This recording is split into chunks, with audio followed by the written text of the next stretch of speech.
अस्सलाम वालेकुम फ्रेंड, मैं हूं अब्दुल रऊफ़ साकिब और आपको वेलकम करता हूं आज की नई वीडियो में। आज की वीडियो में हम बात करेंगे duplicate without user selected canonical के ऊपर। ये फ़ॉल्ट क्या है, ये एरर किस चीज़ का है और ये क्यों आता है और उसकी वजह से हमारी वेबसाइट पे क्या अफ़ेक्ट पड़ते हैं, क्या इसके साइड इफ़ेक्ट हैं, क्या इसके अच्छे मामलात हैं या बुरे मामलात हैं। ये एरर क्या है? बेसिकली एरर जो है उसको अच्छा तो नहीं कहा जा सकता, वो अच्छा तो नहीं होता, लेकिन उसके नुकसानात क्या होते हैं, तो इसके ऊपर हम ये सारी बात करेंगे।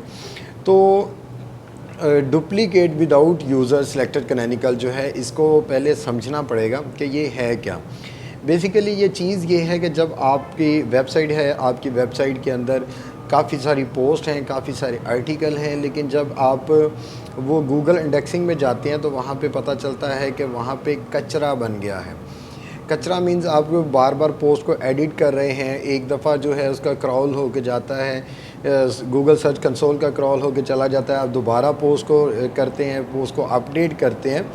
तो जब अपडेट करते हैं तो उसका एक और जो है उसकी जो HTML लिंक होता है, उसकी एक्सटेंशन जो है वो बन जाती है, जिसकी वजह से 2-3 आपके वो समझ लें कि चले जाते हैं, जिस वजह से आपकी वेबसाइट के अंदर कचरा बन रहा होता है। उनको कहते हैं duplicate without user selected canonical जो है, ये एरर आ जाता है। उसके अंदर ज़रूरी नहीं है, वो मे भी आपका ऐसा भी हो सकता है, अगर आप मेरी तरह अभी सीख रहे हैं तो आपका हो सकता है कि आप एक पोस्ट को बार बार एडिट कर रहे हो, बार बार एक आर्टिकल को एडिट करके उसको पब्लिश कर रहे हैं, उसको ड्राफ्ट में लेके जा रहे हैं, फिर पब्लिश कर रहे हैं। तो ये चीज़ें जो आप कर रहे होते हैं, ये हमारे duplicate without user selected canonical problem के में जाता है और इससे हमारी वेबसाइट के अंदर कचरा बन रहा होता है। क्योंकि जितनी आपकी वेबसाइट लेंथी होना मसला नहीं है, जितनी वेबसाइट का आपकी यानी कि नीट एंड क्लीन होगी, उतनी आपकी वेबसाइट रैंक करेगी। अब प्रॉब्लम ये है कि जब हमारी वेबसाइट रैंक करने पे आती है तो हम उसको उसके अंदर ऐसा ऐसा कचरा बना बैठते हैं जिससे वेबसाइट रैंक नहीं करती और गूगल सर्च कंसोल में इंडेक्सिंग नहीं होती। हमारी अगर 100 पोस्ट हैं तो 100 पोस्ट के साथ अगर हमने 100 पोस्ट को एक एक दो दो दफ़ा हमने एडिट किया हुआ, उनको दोबारा पब्लिश किया हुआ, ड्राफ्ट में लेके गए हुए, फिर पब्लिश किया हुआ, तो मे बी 100 पोस्ट इंडेक्स हुई हों, लेकिन उसके साथ जो है 200 या 200 अबव टाइम जो है उसके एरर जो है वो duplicate without user selected canonical error की शक्ल में बन गया हो, जिसको सीधे अल्फाज के अंदर कचरा कहा जा सकता है कि वो कचरा बन गए हैं। तो उसकी वजह से ये है कि आपकी 100 की 100 पोस्ट इंडेक्स हो चुकी हैं, लेकिन आपकी जो है वेबसाइट रैंक नहीं कर रही, वो सर्च में नहीं जा रही, आपकी वेबसाइट जो है वो स्लो बहुत हो चुकी है। तो ये सारी चीज़ें हमें इनसे बचना चाहिए। इसके लिए कोई लंबी चौड़ी चीज़ नहीं है, आपको तो कंप्यूटर की स्क्रीन पे हम दिखाते भी हैं कि कंप्यूटर की स्क्रीन पे जाके कि हम इसको कैसे कर सकते हैं। इस पे कोई आप आई थिंक 10-15 मिनट लगेंगे। अगर आपकी 50 या 150 या 100 पोस्ट में है, उसके ऊपर 10-15 मिनट लगेंगे, आप उसको सॉल्व कर सकते हैं। लेकिन इसका मतलब ये नहीं है कि ये वीडियो 10-15 मिनट की लंबी होगी। वीडियो में हम आपको एक पोस्ट का बता देंगे, उसका मेथड बता देंगे, उसके बाद आप आराम से उसको 1 बाय 1 कर सकेंगे और ये इस प्रॉब्लम आप सॉल्व कर लेंगे। और ये 2-3 दिन के अंदर अंदर आपका जो ये एरर है ये बिल्कुल ख़त्म हो जाएगा। तो अगर आपको ये वीडियो अच्छी लगती है तो आप हमें इसके नीचे कमेंट्स बताएं, और अगर आपकी वेबसाइट के अंदर ऐसे कोई और एरर आ रहे हैं, गूगल सर्च कंसोल के अंदर आपके एरर कोई डिफरेंट आ रहे हैं, कोई इसके अलावा आ रहे हैं, तो आप हमें उसके बारे में भी कमेंट्स में कहें। और अगर आप किसी चीज़ के बारे में जानना चाह रहे हैं, ऑनलाइन अर्निंग के बारे में जानना चाहते हैं, या वेबसाइट के बारे में जानना चाहते हैं, या वर्डप्रेस के बारे में जानना चाहते हैं, तो आप हमें कमेंट सेक्शन में बताएं। हम आपको इंशाल्लाह उसके ऊपर भी वीडियो बना के देंगे और उसके ऊपर भी आपकी रहनुमाई करेंगे। तो मैं ज़्यादा ब्लॉगिंग को देखता हूँ, ब्लॉगिंग को फॉलो करता हूँ, क्योंकि उसका रीज़न ये है कि ज़्यादा जो यूज़र हैं वो ब्लॉगर के ऊपर वेबसाइट बना रहे होते हैं, फ्री में होता है, होस्टिंग फ्री होती है, तो इसलिए जो है गूगल में इंडेक्स भी जल्दी हो जाती है। तो इसलिए मैं ब्लॉगर पे ज़्यादा काम करता हूँ और ब्लॉगर के बारे में ज़्यादा अवेयरनेस देता हूँ। अगर आपको वर्डप्रेस के बारे में भी जानना तो आप हमें कमेंट सेक्शन में बताएं, और आपकी वेबसाइट की स्पीड के बारे में अगर आपको जानना है तो उसके बारे में भी आप बताएं, कि क्योंकि स्पीड अच्छी होगी तो वेबसाइट जल्दी रैंक करेगी, इंडेक्स होने में, स्पीड के बढ़ने में। क्योंकि आजकल आप देख रहे हैं कि मुझे जितनी भी मेरी वीडियोस आ रही हैं वो इंडेक्स के ऊपर और स्पीड के ऊपर और रैंक के ऊपर आ रही हैं, क्योंकि वेबसाइट के पीछे हमने पहले भी वीडियोस बनाई हुई हैं कि वेबसाइटें कैसे बनाती हैं, तो अब उन वेबसाइटों को रैंक कैसे करवाना है इनके बारे में वीडियोस आ रही हैं। तो इसलिए हमारी वीडियोस को लाइक किया करें और मुकम्मल स्टेप बाय स्टेप देखा करें। फिर भी अगर किसी किस्म की कोई प्रॉब्लम आ रही है तो हमें कमेंट्स के अंदर बताएं, हम इंशाल्लाह उसका आपको रहनुमाई करेंगे और आपकी जहाँ तक हमसे हो सकेगा हम आपको उसकी सलूशन भी करके देंगे। और बाकी बातें हम करते हैं जाके कंप्यूटर की स्क्रीन पर, वहाँ पर देखते हैं कि हम इन एरर्स को किस तरह सॉल्व कर सकते हैं।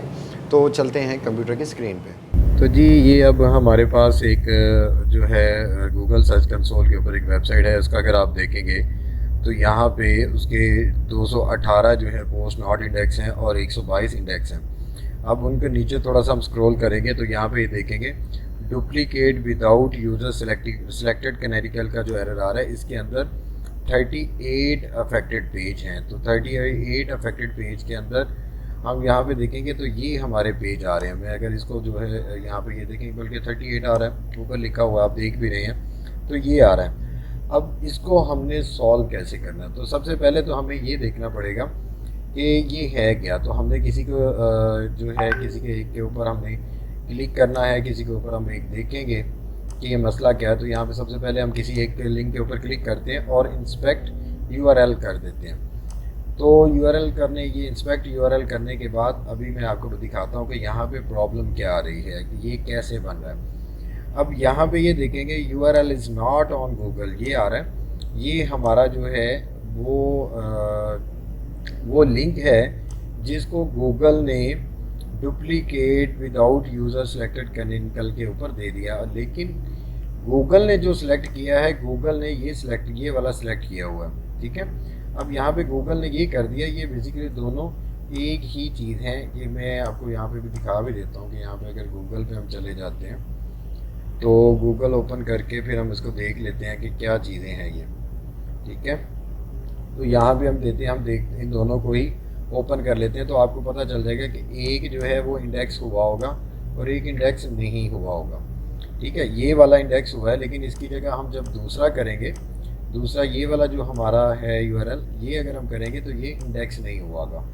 तो इसकी वजह यही है कि सिर्फ़ और सिर्फ गूगल के अंदर एक आपका लिंक जो है वो इंडेक्स हो जाता है, दूसरा लिंक आपका इंडेक्स नहीं होता। तो ये हमारा सबसे पहला होगा जिसको गूगल ने इंडेक्स कर लिया। अब दूसरा सेम है तो गूगल उसको इंडेक्स नहीं कर रहा, तो इसके लिए क्या करना पड़ेगा ये हम देखते हैं। अब सबसे पहले हमें ये करना है कि अपने ब्लॉगर में जाना है और सेटिंग में जाने के बाद हमने रीडायरेक्ट के ऑप्शन पे जाना है। रीडायरेक्ट पे जिस पे हमें यानी कि यहाँ पे जो रीडायरेक्ट का आ रहा है, ये देखें एरर एंड रीडायरेक्ट्स का आ रहा है, तो यहाँ पे कस्टम रीडायरेक्ट्स पे आ जाना है। ठीक है, और यहाँ में आके आपने ऐड के ऑप्शन पे क्लिक कर देना है और सबसे पहले आपने वो लिंक लेना है जो इंडेक्स नहीं हुआ। मीन्स के ये वाला हमारा यूआरएल इंडेक्स नहीं हुआ, तो ये ऊपर लिखा होता है, इसको आपने लेना है, इसको फ्रॉम के अंदर पेस्ट कर देना है।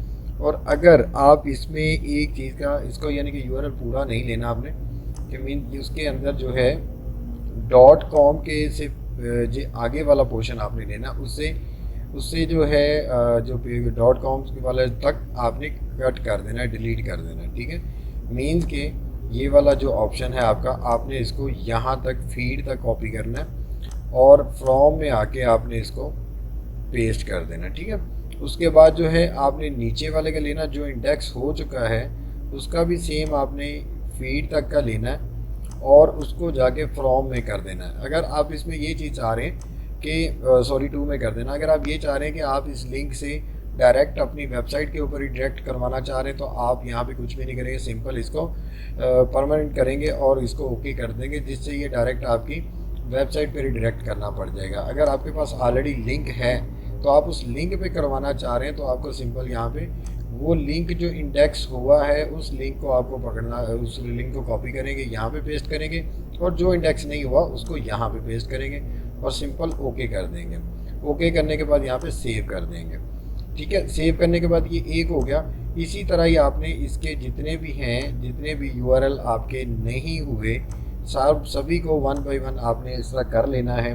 कर लेने के बाद सिंपल आपने कुछ भी नहीं करना, यहाँ पे आपके ऊपर सी डिटेल आ रही है, सी डिटेल आने के बाद आपने यहाँ से इसको सेट कर देना। लेकिन मैं इसको सबसे पहले जो है इसको सभी को चेक करूँगा चेक करने के बाद ऐड करके फिर इसको स्टार्ट न्यू एडिट करेंगे। अगर यहाँ पे 1 बाय 1 करने लग पड़े तो वीडियो काफ़ी लंबी हो जाएगी।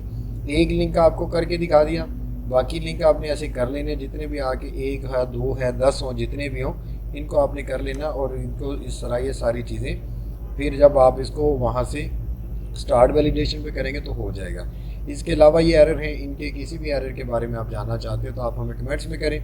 और अगर आपकी वेबसाइट के अंदर कोई भी एरर आ रहा है और आपको नहीं पता उसको कैसे सॉल्व करना है तो हमें कमेंट सेक्शन में पूछ सकते हैं, हम इंशाल्लाह आपको उसके बारे में बता देंगे।